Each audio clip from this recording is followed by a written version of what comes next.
Welcome to part 7 of our series on building a Zelda-like game in Phaser 3. As our game grows, we need a way to manage different player behaviors like standing, walking, and attacking. In this video, we'll introduce a state machine to organize and control these behaviors efficiently. If you're new here, this is part of a full series where we create a Zelda-inspired game from scratch. Check out the playlist link in the description to start from the beginning. Let's dive in and set up our state machine. A state machine is a powerful tool that helps us manage different behaviors for our player, enemies, and other game objects in a clean and organized way. Instead of handling all possible actions in a single messy update function, we'll break our logic into distinct states, making our code easier to manage, debug, and expand. For example, our player will have states like idle, movement, attacking, taking damage, dying, opening up chests, lifting up objects, each with its own behavior. Our enemies will also have their own sets of states. As an example, for our spider enemy, we'll have an idle, of movement, hurt, and death state. And the states between our player and our enemies will have a lot of things in common, and by abstracting this logic into its own state, we'll be able to reuse that logic for our various game objects. And by using a state machine, we can smoothly transition between these states and ensure our game objects always behave as expected. And so for each of our states, we'll also need to manage what states we can transition to. As an example, when our player's in the idle state, if they provide input for movement or attack, we'll transition to those states. If they take damage because an enemy runs into them, we'll go to that state. Similarly, if they die. However, they won't be able to transition from idle to idle hold or move hold. Instead, they would need to go to our lift state first to lift up a game object. And so trying to manage these transitions, as well as the code for each state inside one location, our code become very cumbersome and very messy. And by using a state machine, we can smoothly transition between these states and ensure our game objects always behave as expected. This will allow us to keep our code clean and organized. By the end of this section, you'll have a solid understanding of how to build and use a state machine, setting up the foundation for our dynamic and responsive gameplay. Let's get started. To start building our state machine, let's go into our code. Let's go into our components folder. We'll make a new folder. We're going to call this state machine. Let's make a new file. We'll call this statemachine.ts. All right, so first let's export our class. We'll do export class, and we'll do state machine. So now in our state machine, we want the ability for each of our game objects to have its own state machine instance. In that instance, we'll need to keep track of which states are available to that particular game object. As an example, our player would want to have this set of states versus one of our enemies, our spider, would only have these 4 states here. So to help keep track of these, we're going to add an ID property to our state machine so we know which game object it belongs to. And so we're just going to make this a string. So to keep track of our states, we're going to store this in a map. So let's add in a property. We're going to call this states. Let this be a map. And so this be a map of our state name to the actual state object itself. So we'll have a string for our key, and then our value will be state. For now, let's just go up to the top of our file. We'll do export, interface, and we'll do state. And we'll just have this be an empty object for the time being. For our state machine, we'll need to know which state our game object is currently in. So we'll do current state. And so for the type, we'll do state, and we'll also support undefined. So when we create our state machine instance, we won't actually have a starting state. We'll need to tell the state machine which state we want to start for our game objects. So now for our state machine, we'll need to be able to keep track of when we're changing between our states, then that way we can queue up any states we need to transition to. So as an example, if we come over to our state machine, we'll see that from our idle state, our player can transition to a variety of states. We can go to movement, attack, but we can also transition to our hurt state if our player takes any damage. And so while all this is happening, we need a way to queue up our states that our player needs to transition to, so then that way we can make sure we're running any logic from that state before we transition to the next one. And to help keep track if we're in the middle of transitioning, we're going to add a flag to our class. So for this, we'll call this isChangingState. This will be a Boolean. And then we'll also need to keep track of any states we need to transition to, because while we're in the middle of changing a state, we don't want to just jump to the next one. We'll want to queue them up. So we'll call this ChangingStateQueue. And so this ChangingStateQueue, this is going to be an array of objects. And so this object, we'll need to know our state name. And so we'll add in state. And so this will be a string. And then for our states, we want to be able to support passing arguments to them. As an example, when we go to lift up an object, this state will need to know which game object we're trying to lift up. Same like when we're trying to throw a game object. And so by allowing us to pass in arguments, we'll need to keep track of those in our queue. So we'll have our arguments, and for this, we'll just do unknown. And we want this to be an array of objects. So now let's add in our constructor. All right, so for our constructor, we're just gonna have one argument. We're gonna have an optional ID, and so this will be a string. And so in our constructor, we'll check to see if it's undefined. So if our ID is undefined, we need to generate one for this game object. So we'll do this.id. And to generate this, we're going to rely on Phaser's utility function for creating a UID. And so we're going to set equal to phaser.math.random, and we'll do UID. And this will just generate a unique identifier for the state machine. Otherwise, we just want to fall back to using the one that's provided in our constructor. So let's add in our default values for our other properties on our class. And so we'll have this, we'll do isChangingState, we'll set equal to false. Our changing state queue will be an empty array. We'll set our current state to be undefined until we tell our state machine to actually start. And now we want to create our states map. So we'll have this.states will be equal to a new map. All right, so before we continue on our state machine class, let's go up to our interface for our state, and we'll define this now. And so on our state, this will be the interface we need to implement for each of our various states here. So for our idle state, this is where we'd have all our logic for playing our idle animation for our player, and we'd have our checks for handling player input. Then that way we can transition to the appropriate state. All right, so for our state classes, one of the things we'll need available to us will be our state machine. So from each of our states, we need to be able to control which state we can transition to. So once our player provides input for movement, for example, we need to call our state machine to update our state to transition to our move state. So we'll add in state machine for a property. And so for our type, this will reference our state machine class. And now for our state, we'll need to have our name. So let's add in our string. And for our states, we're going to keep these pretty bare bones. We're just going to have two functions. One's going to be onEnter and one's going to be onUpdate. OnEnter will be the code we run as soon as we transition into this state. And onUpdate, this will be our code that'll run for our update or every tick of our game loop. So currently for our player, in our update function, this is where we're checking for handling our player input. That onUpdate method, this is where we'll also do the similar check for our input. And so we'll make both these properties optional, since some of our states will not need to run any code in the update method, and some states might not have any code we need to run when we first transition into them. So we'll do onEnter, we'll make this optional. And so now for our type, we're going to have a function, so we'll have args.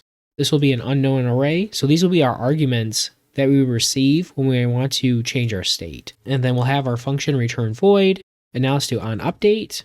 And now for our type, we won't receive any arguments, and we'll just do void. So now back down in our state machine class, first we're going to add in a method for allowing us to add a state to our state machine. So we'll make a new public method. We're going to call this add state. For our arguments, we need to receive an instance of the state we want to add. This function won't return anything. And so now for the state that we just received, we need to update its state machine instance to reference this instance of our state machine. So we'll do state.stateMachine will be equal this. And now we need to add it to our map. So we'll do this, we'll do our states, we'll do set. Now we'll do our state.name, and we'll do the state instance. Next, we'll add in our method for allowing us to set the state we want to transition to. So let's do public, we'll do setState. So now for this method, we'll need to receive our state name that we want to transition to. So for our argument, we'll add a name. This will be a string. And now for our state, we want to support passing any additional arguments. And so we'll do our args, and we'll have these be in an unknown array. For this function, we won't return anything. First, we're going to make sure the state name we just received actually exists in our map. If it doesn't, we'll return early, and we'll log a message. We'll then check to see if that's the current state we're set to, and if it is, we won't do anything. And then if it's not, next we're going to check to see if we're changing state, and if we are, we're going to add it to our queue and just return early. So adding these checks, let's start off with making sure that state exists. So we'll do if not, this states, and we'll do has, the name that we provided. We'll go ahead and log out a message. We'll do console.warn. All right, so now for our log message, since we're going to have multiple instances of our state machine, we want to add some additional metadata so we know which state machine is logging this message. For this, we'll use our state machine class name as well as the ID of our state machine. So let's do a bracket. We're going to log out our state machine class name, so we'll do statemachine.name. Let's do dash, and we're going to reference our current ID. And now we're going to go ahead and log out our method name. And so we'll do method name. We'll make this variable in a second. Now we'll say tried to change to an unknown state. And we'll provide the name of the state we're trying to transition to. And then let's return early. So now we'll define this variable. So we'll do const. We'll do our method name will be equal to setState. All right, next we want to check to see if that is the current state. So we'll do if. We'll do this is current state. We'll provide our name. Then we'll go ahead and return early. Let's define this new method on our class. We'll have a private method is current state. We're going to expect our state name. So we'll have string. Now this is going to return a Boolean value. So now on our check, first we want to make sure we actually have a state since it can be undefined. So we'll do if not this dot current state. Then we want to return false. And now we want to check to see if our current state name is equal to the name that was provided. So I'm just going to copy this here and we'll do return this current state dot name is equal to our name that we provided. So now back up on our set state, let's add in our check to see if we're changing states, and we'll add this to our queue. So we'll do if this is changing state. We want to push this into our queue. So now we'll pass in our state, we'll have our name, and then we'll pass in our arguments that we received. And let's return early. So now if we reach this point in our code, that means we received a valid state, and we're not in the middle of changing states, so now we can start that transition. So let's start off by setting is changing state to be true. And now let's update our current state. So we'll do this, we'll do our current state will be equal to our states, and we'll do get, and we'll do our name. So now that we've updated our internal state on our state machine, now we need to call our onEnter method for our state. And since it's optional, we want to add a check for that. So we're going to do this. If our current state has onEnter defined, then we want to go ahead and call that method. So we'll do this, we'll do our current state, and we'll call onEnter. And now we'll pass in our arguments. After we call onEnter, we can now say that we're done changing our state. So we'll do this, and we'll do is changing state will be equal to false. All right, so last thing we'll do for our setState method is we're just going to add a console log for once we start changing our state. So for this, we're going to add a utility method to our class so we can follow this pattern here where we do our log line. So I'm going to copy this. Let's come down to the bottom of our class. We'll add a new private method. We're going to call it log. We're going to expect our method name as a string, and then we'll have our message as a string. So now let's do our console, but instead of doing our warning, we're going to do log. We'll have our state machine, our method name, and now we need to change this to be our message. We'll remove our other text from our string. So now back up here in our set state, after we start our transition, this is where we'll call our log line. And so we're going to do this. We'll do log. We'll provide our method name. All right, so now for our log message, we're going to say change from our current state's name to the new state name we're transitioning to. So we'll do change from, let's do this. We'll do our current state, and then we'll reference our name.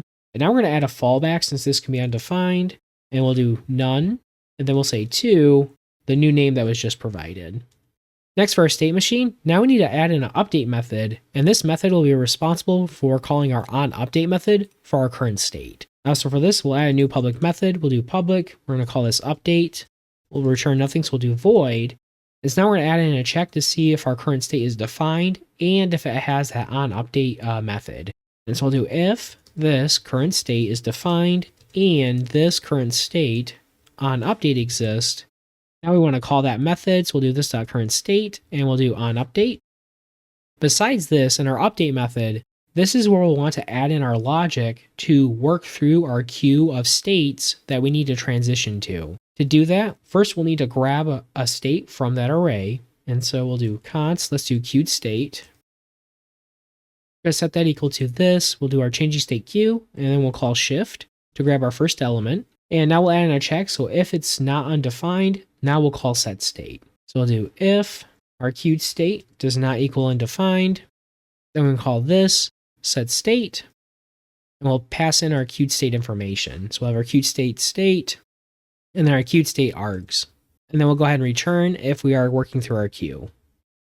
Finally, for our state machine, the last thing we'll do is we're going to add a configuration option to enable or disable our logging from our state machine. To do this, let's go into our code. Under our common folder, we'll make a new file. We're going to call this config.ts. Inside this file, let's do export const. We'll do enable logging, and we're going to set that to be true for the time being. Let's copy that. We'll come back to our state machine. So now back in our log method, we'll just do a check to see if it's not enabled. So we'll do if not enable logging. Then we just want to return early. If our logging is enabled, now we'll log our message.